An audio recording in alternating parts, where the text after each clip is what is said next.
Guys, welcome to Quickies from Top Guns out of Terre Haute, Indiana. Let me ask you a question. If you're going to bring someone new to a gun shop and they're asking your opinion as to whether they should buy a revolver or semi-auto, which are you going to recommend and why?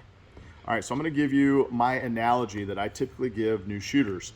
I don't feel that it's for me to recommend a revolver or a semi-automatic, but instead I tell them the major difference and let them make their own decision, of course.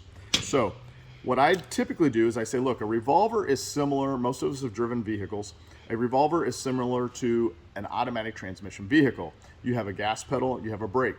On a revolver, there's not a lot of buttons, magazines, slides, there's not a lot of stuff here mechanically to look at. So in essence, you have a gas pedal and you have a brake. So it's almost that simple. By no means does it mean that it's that simple to where you're able to be safe with it by just buying one, or that you're gonna be proficient with it by just buying one. All I'm saying is mechanically, this can be a simpler machine to learn and understand, okay? Now, we're gonna move over to a semi-automatic. A semi-automatic, on the other hand, is more like a manual transmission vehicle.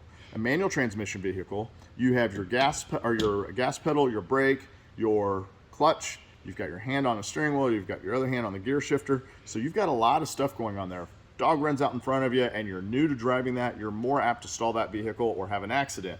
Well, it's very similar with a semi-automatic weapon, firearm. So you have lots of buttons and magazines and slides and things going on, and if you're not willing to spend that time to build that muscle memory to be able to operate this thing proficiently, then it can cost you in the long run, because you may stall and not be able to defend yourself. So just as you could stall a vehicle.